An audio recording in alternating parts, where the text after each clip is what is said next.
So if you look at the calendar today, it is Sunday, June 14th, 2026. Right. And that means in exactly 2 days, people all over the world are just going to, wake up, put on these full Edwardian suits. Oh, yeah, and the vintage dresses, too. Right, vintage dresses. And they're going to fry up some mutton kidneys, of all things, and just wander the streets reading aloud from a book that actually used to be completely illegal to own in the United States. Which, I mean, when you say it out loud, it sounds like some kind of highly specific, elaborate cult initiation. It really does. But it is actually one of the most widely recognized literary celebrations on the planet. It is. And since that celebration is right around the corner, we are talking about Bloomsday. And our mission for this deep dive today is to really explore this massive, intimidating, and frankly, scandalous monster of a novel at the center of this global street party. James Joyce's Ulysses. Exactly. Ulysses. And we have a pretty formidable stack of sources to guide us today. We're pulling from historical Wikipedia entries on Bloomsday, digging into actual legal records we got from the Library of Congress. Those are wild to read, by the way. Oh, totally wild. And we're also pulling academic breakdowns from Zine journals and relying heavily on these really exhaustive literary guides over at the Joyce Project and Ulysses Guide. Yeah, those guys are lifesavers for a book like this. Okay, let's unpack this, because the sheer scale of this 700-page book and the whole history of how it went from being physically seized by the government to inspiring a global holiday is genuinely wild. It is such a remarkable trajectory. I mean, to really understand why thousands of people are going to take to the streets and celebrate this book on Tuesday, you first have to understand the environment that made it a forbidden object in the first place. Right, the bans. Yeah, for over a decade, people in the U.S. and the U.K. were legally barred from reading it. That detail always trips me up, like a classic piece of literature banned outright. And the ban started before the complete novel was even published, right? It did. Back in 1921, Ulysses was being serialized chapter by chapter in this literary magazine called The Little Review. Oh, right. And the publishers, Margaret Anderson and Jane Heap, were actually taken to court. Right. They were prosecuted under the Comstock Act of 1873, which was this federal law that basically criminalized the sending of any, I think the phrasing is obscene, lewd, or lascivious materials through the U.S. mail. That's exactly it. And the specific trigger for the authorities was the 13th chapter of the book, which Joyce called the Nausicaa episode. Because, it contained a scene of a character masturbating on a beach. Precisely. Which meant that distributing the magazine was suddenly a federal crime. So Anderson and Heap were convicted, they were fined, and forced to stop publishing Joyce's work entirely. Wow. Yeah. For the next 12 years, if you lived in America and you wanted to read Ulysses, you had to find a copy smuggled in from Paris. Usually, hidden at the bottom of a suitcase or something. Exactly. But the way the ban was finally broken is straight out of a movie. I look at it like a reverse heist. Oh, that's a good way to put it. Right. Yeah. Because usually if you have contraband, your entire goal is to sneak it past the authorities unseen. But in 1932, Bennett Cerf, who was the founder of Random House, and his lawyer, Morris Ernst, they actually wanted the rights to publish the book in America. Yeah. And to do that, they needed to beat the ban in court. Exactly. So they actually orchestrated the seizure of a copy by U.S. Customs. They practically gift-wrapped it for the government. They really did. They had a copy mailed from Paris, and Cerf even pasted these glowing literary reviews inside the front cover just to absolutely ensure that Customs would seize it. Right, which gave them the legal standing to get the book in front of a federal judge. Yeah. The goal was to trigger a trial so they could prove the book was a modern artistic masterpiece, because that would legally exempt it from the ban under the Tariff Act of 1930. Okay, but wait, I have to push back here, because I'm looking at the legal standard for obscenity at the time. It was called the Hicklin test. Yes, dating back to an 1868 English case. Right. And the rule was incredibly strict.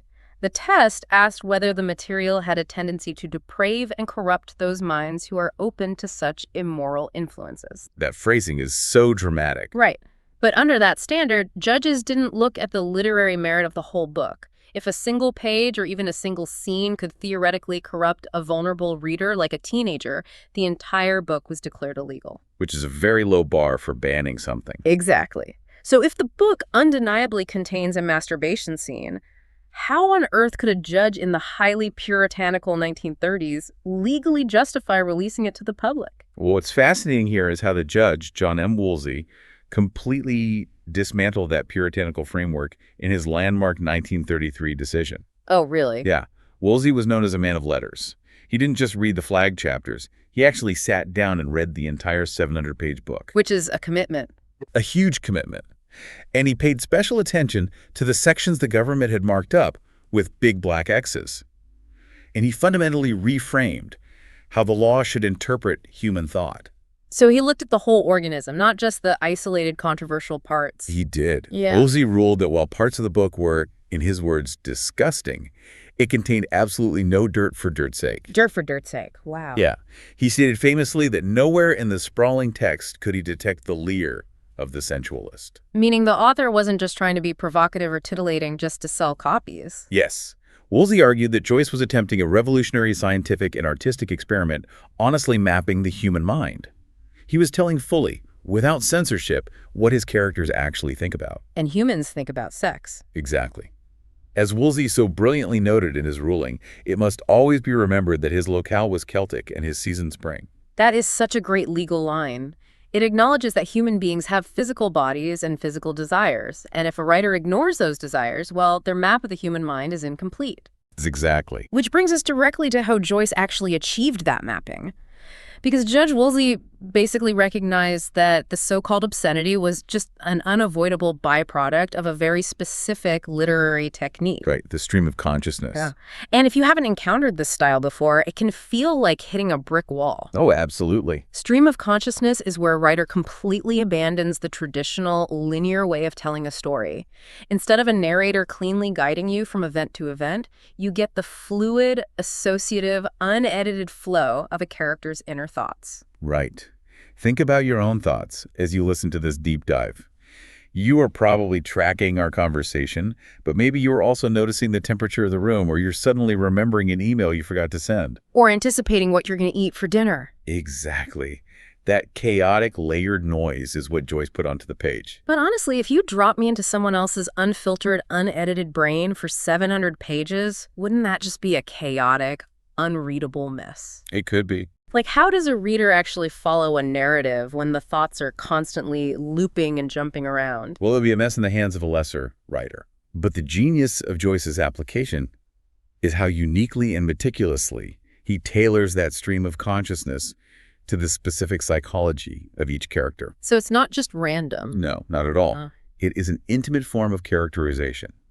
Look at the three main figures in the novel. First, you have Stephen Dedalus, the brooding young intellectual. Right. His inner stream is intensely philosophical. It is full of existential dread, theological rebellion, and these super obscure literary references. It's the mind of a depressed graduate student. Very much so.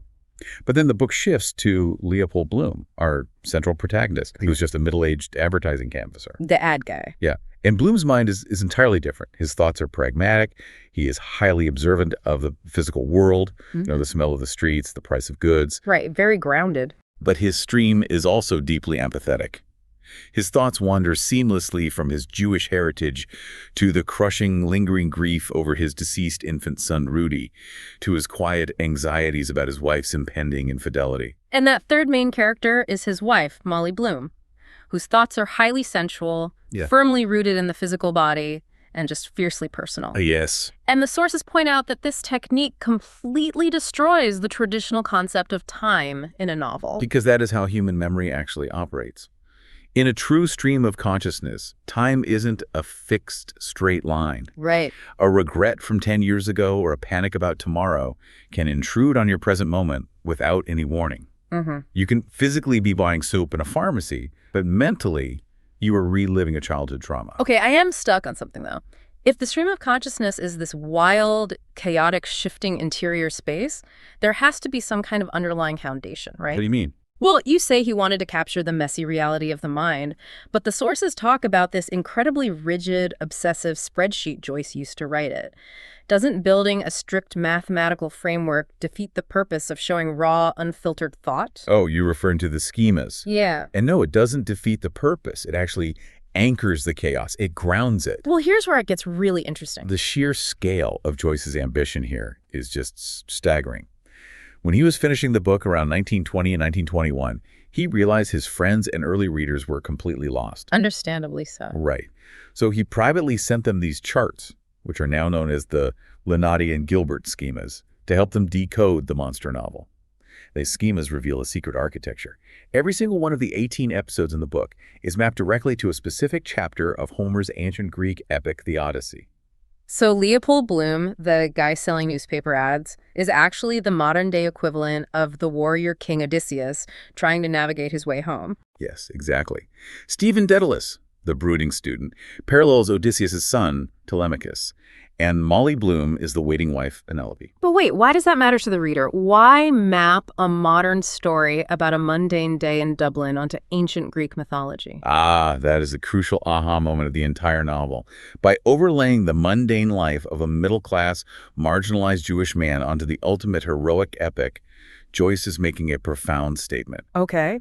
He is saying that the everyday struggles of ordinary people dealing with grief, facing humiliation, trying to find human connection, are just as epic, just as heroic, and just as worthy of literature as an ancient warrior battling cyclops and sea monsters. Wow. He is elevating the ordinary human life to the level of myth. That completely changes how you view the book. And Joyce didn't stop at just loosely adapting the characters. The schemas show an obsessive, almost maniacal level of granular detail. Oh, it goes so deep. Yeah, every single chapter is assigned a specific hour of the day. It's assigned a specific color. It's assigned a specific art or science like architecture or philology or medicine. And perhaps strangest of all, almost every chapter is assigned a specific bodily organ. Right. So you're reading a chapter, and according to Joyce's secret chart, the invisible underlying theme of that section is the kidneys, or the heart, or the esophagus. Take the Lestrygonians episode. Yeah. In Homer's epic, this is the chapter where Odysseus faces man-eating giants. Okay.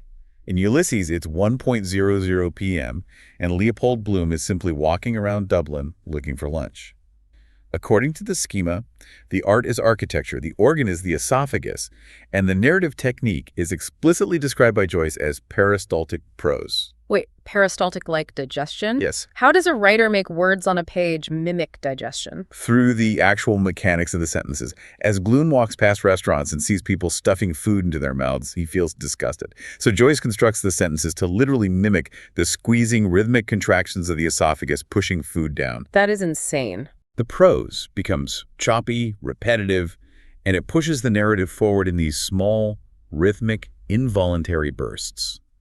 The structure of the language physically mirrors the act of digestion. It is like the wireframe skeleton of a CGI movie character. That's so. Well, when you sit in the theater and watch the final movie, you aren't supposed to see the wireframe. You just see the skin and the fluid movement.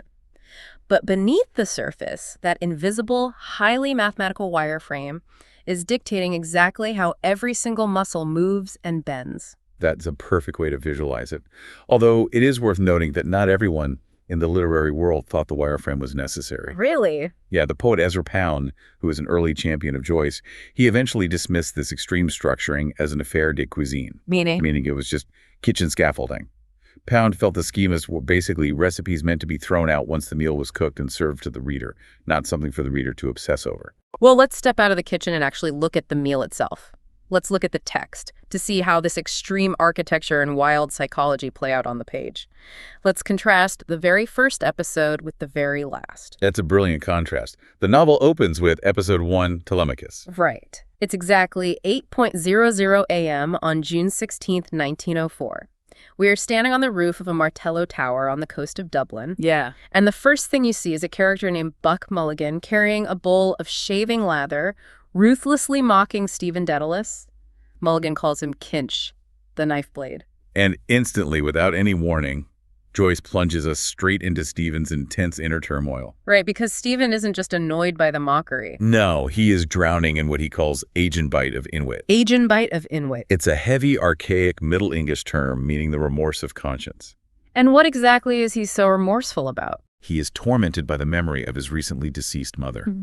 Specifically, he is haunted by the fact that as she lay dying, she begged him to kneel down and pray for her, and he, out of pure intellectual and theological rebellion, refused. Wow. So the text in this opening chapter is sharp, tight, and suffocatingly full of raw grief and guilt. It is highly intellectual, deeply structured, and just emotionally devastating. But then you travel through 700 pages of the day and you hit the absolute opposite end of the spectrum. Episode 18, Penelope. The contrast is jarring in the best possible way, because this final episode is entirely Molly Bloom's soliloquy. Right. She is lying in bed late at night, next to a sleeping Leopold.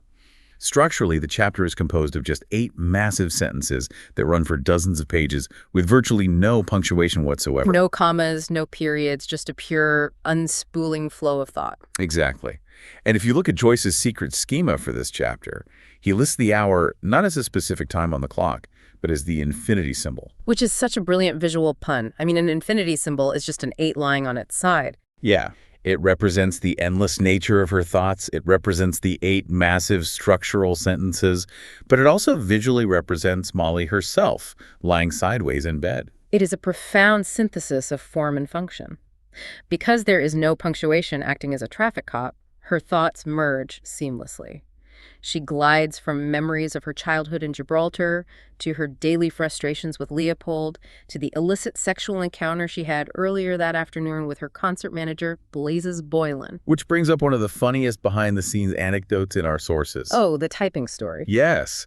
The poet Robert McColman volunteered to type up the manuscript for Molly's chapter, so Joyce handed him the handwritten script, along with notebooks full of these intense, color-coded insertions. Like red, yellow, and blue marks. Exactly, indicating exactly where new thoughts should be wedged into the text. Which is a nightmare scenario for a topist trying to decipher an unpunctuated manuscript. Exactly.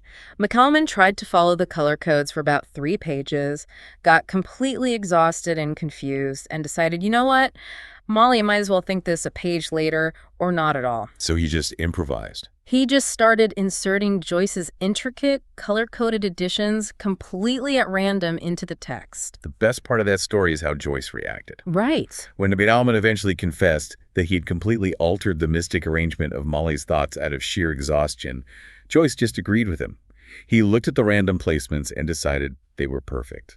That's amazing. Which really proves the point of the whole exercise. Yeah. It proves how inherently fluid and non-linear her stream of consciousness truly was.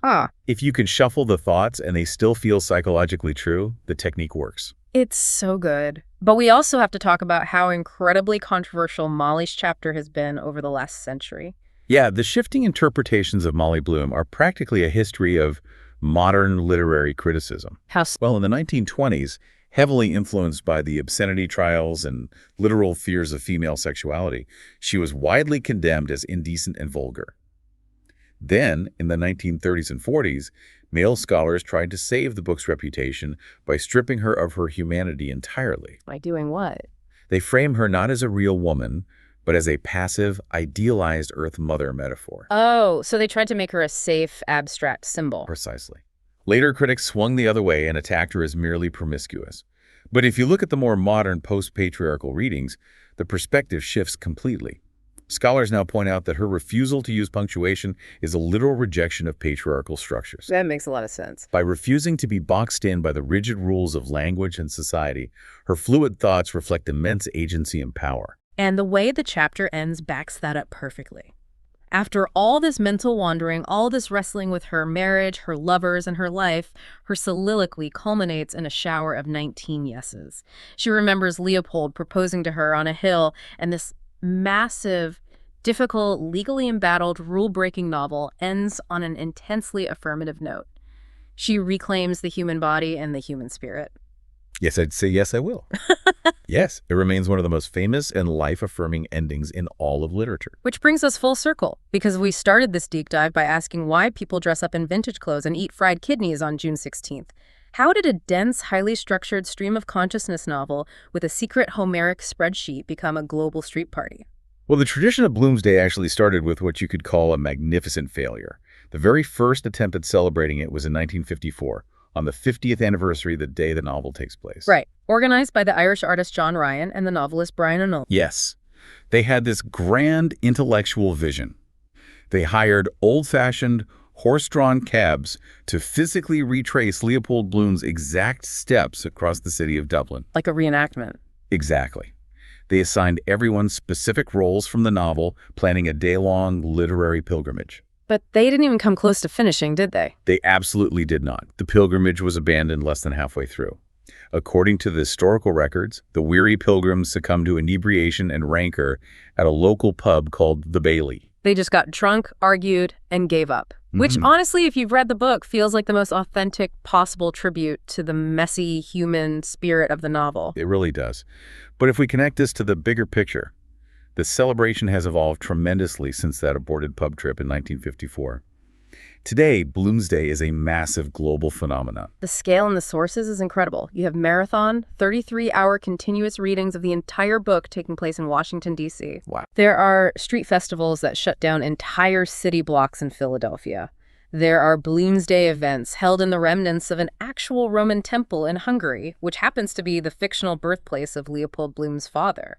They celebrate in Brazil, in Paris, in New Zealand. It really speaks to the universal resonance of what Joyce managed to capture. And I think it is really important to mention that while Ulysses has this terrifying reputation for being notoriously difficult to read, modern technology has finally caught up to Joyce's vision. It is way more accessible now. How so?